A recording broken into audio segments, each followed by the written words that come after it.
One of the most confusing things in the entire process of buying a new construction home is the numbers.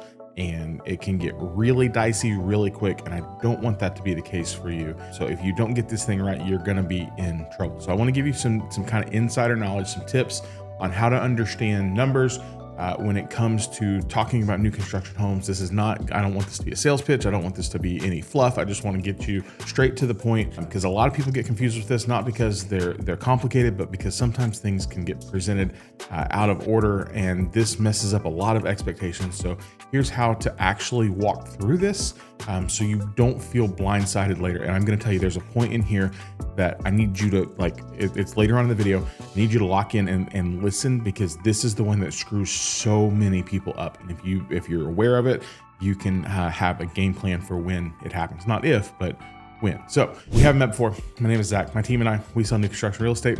That's what we do. So this comes out of, experience with clients and spending time in the new construction space. So this is kind of the avenue that we take of counseling and advocating for you guys.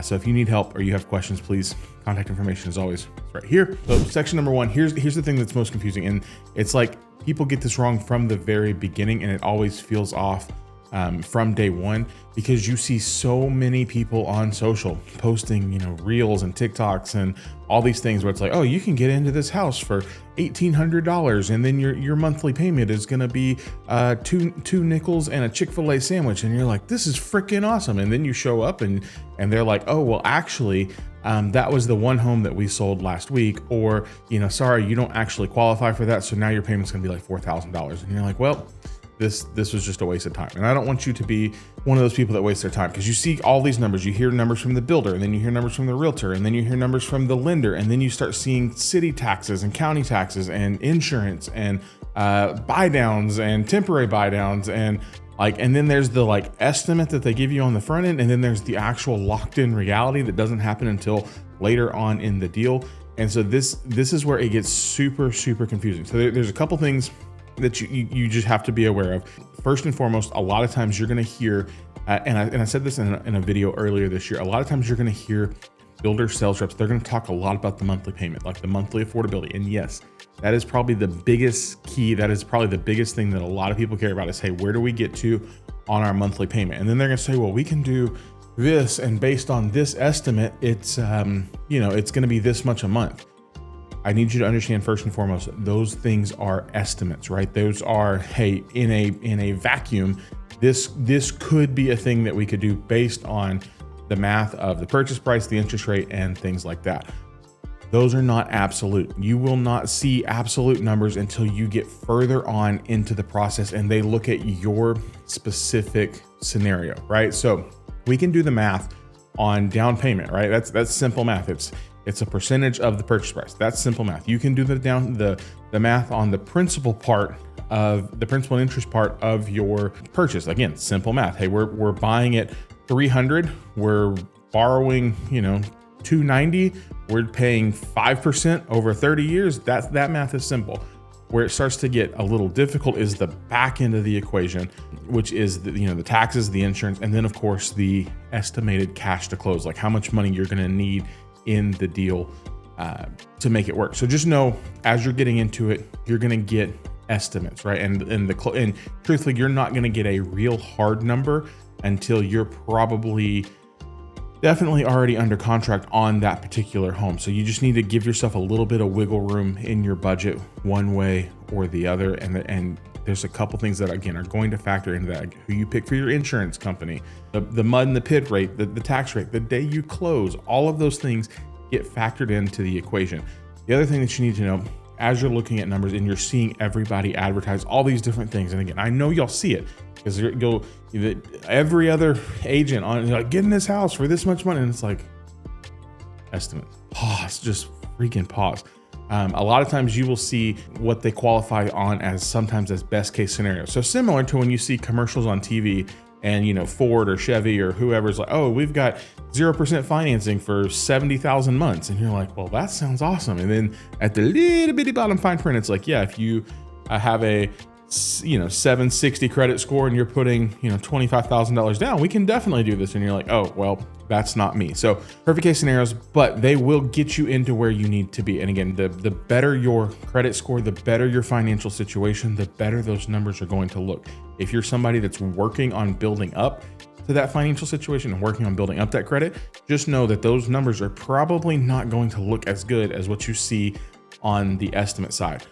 So the real things, the only things we need to make sure we're concerned about, you care about the realistic monthly payment after everything's settled. So principal, interest, taxes, insurance, what is this going to cost me every month? And again, you're not going to get that until you get probably pretty close to like the house is under contract and you've got all the documents in with the lender. So and that's true of every single builder, right? So realistic monthly payment, the amount of cash that you have in the deal, the money you need to close.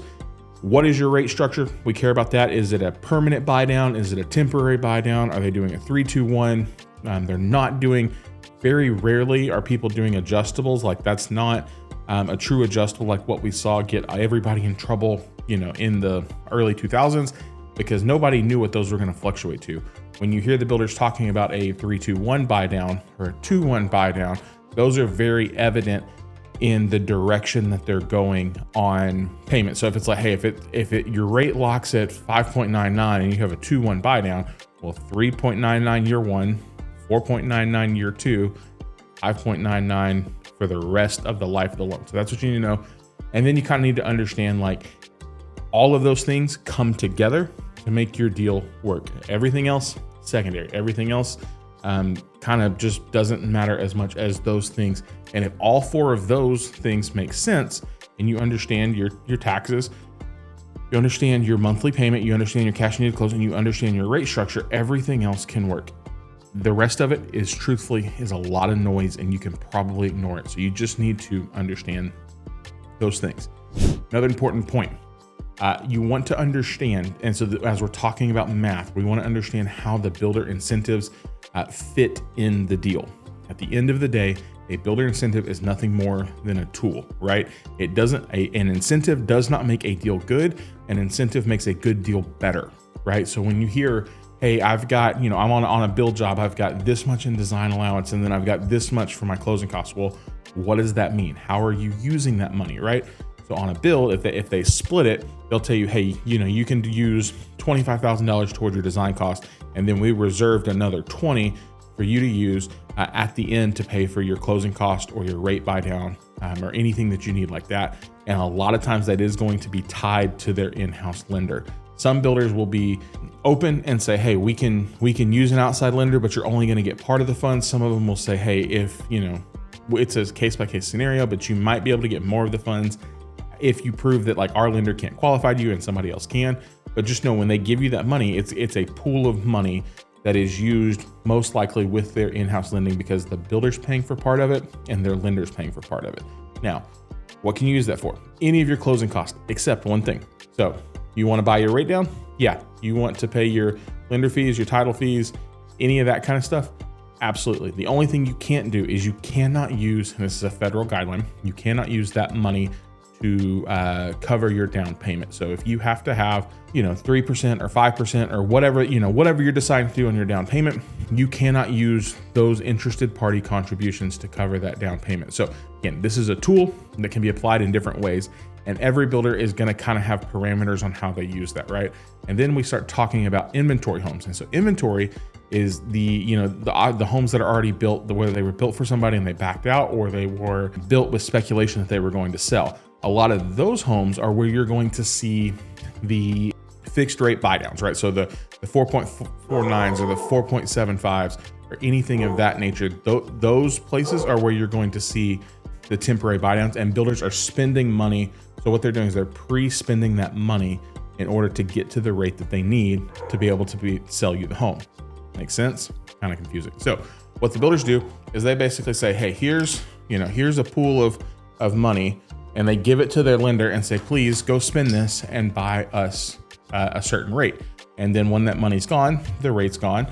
And then they go in and reevaluate if they can do it again, or if it makes sense, or what did the market do to make it to where they could do that again, to where it gets, less expensive or more expensive or whatever. So understand that. Like, and so when you see, hey, that they're offering that 4.99, or they're offering something like that didn't just appear. They're spending money to get to that, right? So when they say, hey, we've got this, but then on top of that, we can do, maybe $5,000 or $7,000 in closing costs. And you're like, well, I want like $30,000. And you're like, well, realistically, you kind of got that. They just already spent it. Instead of giving it to you to choose how you wanted to use, they went out and bought the rate so that they could give the rate to you and make a deal make sense. And again, so you just want to understand how they're using the incentive money. What can you use it for? What can't you use it for? How do you compare, one to another without like, hey, you got to have the full context of the picture of what you're getting and what you're not getting. You want to understand, get past those headline numbers. Please, again, what you see is just people talking estimates, and like, this is kind of what it might be. Everybody's scenario is so different. Everybody's scenario is very unique. And I will tell you, the deals do exist. Like, I just want to be as honest and transparent with you as I can. As somebody who's spent several years exclusively in the new construction space, last year, I'll tell you, we went back and looked because I was curious. When we track our incentive dollars. So I track like, hey, how much money did we save clients? How much money did they get in dollars from the builder to use for buy downs or closing costs or anything like that? We got super close to 7 figures, which means we had almost $1 million in incentives for just me and my transactions that I ran. So the goal for this year is I want to cross the 7-figure mark this year alone in incentive dollars. And the only way we do that is by continuing to have these conversations with the builders and asking and seeing what's available so that we can make that work for you. So if you have questions about that, again, book a Zoom link or send me an email, whatever you need. I'm happy to help you with that, to understand your specific scenario, understand, like, get away from the headlines, get away from the noise, and let's help make a good deal better. Let's just not try to make just a good deal with the incentives. The other thing that is hard, we got a couple more, and these are the 2 parts where I really need you. I told you at the beginning of the video, this is where you really need to lean in, because if you mess this part up, you're going to be frustrated, you're going to be angry, and you're going to have to find a solution. So taxes. And this is the big one. So taxes and rate buy downs. Remember, I need you to understand, like, if you have a temporary buy down, your payment is going to go up every year. So if you have a 3-2-1 buy down, they're going to show you, your lender is going to show you how that payment will fluctuate on the principal and interest. Basically what they're doing is they're saying, hey, here's your lock-in rate. And then they're, the builder's putting more, they're basically, think about it like they're moving money into a savings account to pay for the lower rate for those first, 2 years or 3 years. So you're paying this, the builder's paying this, it's coming together and it's making that payment happen in those temporary buy downs. So if you take a temporary buy down to get into a home, your payment is going to go up. If you take a permanent, like locked, fixed interest rate, which plenty of builders are doing, your principal and interest is not going to change. But your taxes, I promise you, your taxes and your insurance will, right? So pro tip, I am not an insurance person. I'm just telling you, shop your insurance every year, right? Like, we have seen, this is part of what's a big piece of the unaffordability crisis we see in homes. Is not just the price of homes, it's not just rates, it's insurance and it's taxes. And so I've seen, like, our personal property insurance has gone up every single year. I don't know if it's because of hail damage or if it's storms, I don't know, but shop your insurance every year. So as your insurance goes up, if it's part of your escrow account, that's going to raise your monthly payment. The other piece of this is taxes. So if you're new to DFW or you're new to Texas, you'll find one of the things a lot of people brag about is that, hey, we don't pay any state income tax, which is true. It's awesome. But what we do pay is a lot of money in property taxes. On average, you will see in DFW, property tax ranges between 1.8, 1.9 to anywhere between 2.8 and 2.9% of the value of your home. Now, this is the most important part. The county does an assessment every single year on what they say is the value of that home. Now, if you're buying a brand new home, this past year, there was nothing there. They had nothing to assess. So all they were looking at was the value of the land. And so they say, hey, the land is worth, $40,000. And then you buy the house this year and they haven't updated their assessment. So your tax bill is super low. And then what happens is the next year they go in and assess and they're like, oh, wait a minute, there's a $500,000 house on that thing. we're assessing it at $500,000 or at $450 or whatever. And then you get a massive, massive tax jump. So don't let that happen to you. Here's what you need to know. One, your taxes are going to go up because, it's simple math, right? Like if you own a house that's, worth $500,000 and you're looking at your closing disclosure and you're only paying $200 a month in taxes and you have a 2.4% property tax rate, well, guys, that math doesn't math. You're going to have a shortage, right? So in your escrow account is what pays for all of your, pays your mortgage, pays your interest, pays your taxes, pays all of those things. You pay into that and then they get the bill and they pay it, right? So make sure when you're buying a brand new home, if it has not been assessed yet, and if you're buying it probably anytime before the third quarter of the year, there's a good chance that there is not a correct tax assessment on there. Anything after the third quarter, you probably have a tax assessment that is accurate to the home that was built on that land. So if you're doing this, one of the things some shady lenders and some shady builders will do is they will intentionally just be like, oh, we're just going to set your taxes based on the value of the land. And while they're not wrong, while they have the right to do that, those are the people that end up with $1,000 a month sticker shock when the escrow is short. And now they're like, well, our payment jumped, $1,000 a month or $800 a month. And our house didn't change and our income didn't change. Well, what happened? So make sure, please make sure when your lender sets up your escrow account and you close on that home and you read through your closing disclosure and you're looking at where all of those numbers are going to be lined out for you. Make sure that they are doing it based on at least an 80% value assessment of your home. Anytime we do this with our clients and we talk to, I work with a lot of really great lenders in the builder space. That's why it's important. This is another reason why you want to use a builder's lender, somebody who understands new construction. They will make sure, hey, we're gonna set up your escrow account based on an 80 or 90% evaluation of your property. So what does that mean? So let's just say you're buying the home. Let's say you're buying it for $450. So $450. Let's say times 0.9. They're gonna set your tax basis at $405 is what the lender's going to do. And so they're going to say, okay, well, at $405, if you're going to owe 2.2% in taxes, so times 0.022, you're going to owe $8,900 in taxes at the end of the year. So then we're going to divide that by 12. So in taxes, you should have a tax bill of $740 a month. And so if you see that and you're like, oh, well, wait a minute, I think I'm going to owe $8,000 in taxes, but they're only setting up my escrow account for $300, you're going to have a shortage. And this is where people get it wrong. So please, if you're buying, make sure the lender, make sure you ask your lender about that. Make sure they're setting it up. Make sure they articulate that to you, because even if they do that, your payment might fluctuate a little bit based on, what the county assesses your value at and how those things play out. But you don't want to see it fluctuate, $8,000-$9,000 a month. They also have to factor in, hey, again, file your homestead. If you're buying in Texas, it's primary residence. You can do that after you close. Fill out your driver, change your driver's license. Go to your county. Please don't pay somebody to do it. It's free. It's easy. File it. That will help shave a significant portion off of your tax basis. I think it's $140,000 here in Texas off the assessed value of where they pay those taxes. So that'll help a little bit as well. But again, just don't end up in sticker shock payment, right? So whether your rate buy down is temporary, your payment's going to go up. If your taxes aren't set up correctly, your payment's going to go up. If your insurance goes up or you make a claim or your insurance goes up, please, I'm trying to give you as clear a picture as I can to be prepared for those things, right? And again, initial estimates are guesses. And then you have the reassessment every year. The county's going to assess based on your property value. Pro tip here in Texas, we are what's called a non-disclosure state, which kindly means it's nobody's dang business how much you paid for your house. The county is going to ask you to tell them, hey, please tell us. We want to know. Why do they want to know? So they can set your tax basis.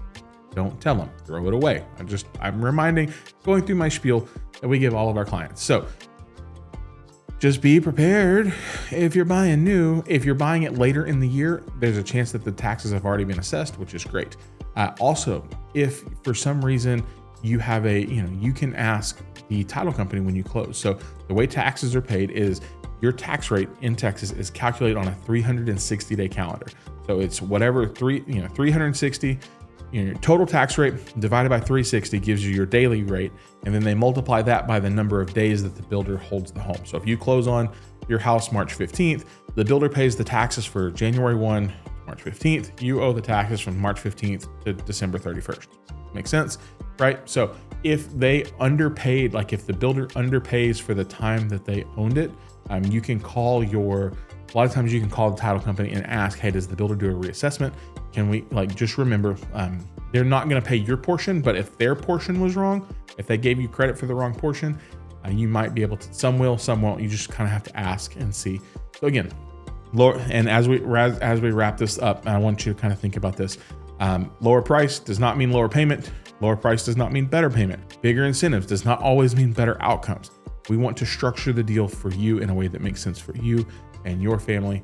And you have to understand the difference between a short-term win versus long-term comfort. What's going to make the most sense over time as you're working through this. Again, there are so many ways to make deals work in the new home space. And as a buyer, like as you guys right now as buyers, you have a lot of advantages because builders are doing whatever they can to try and get homes sold.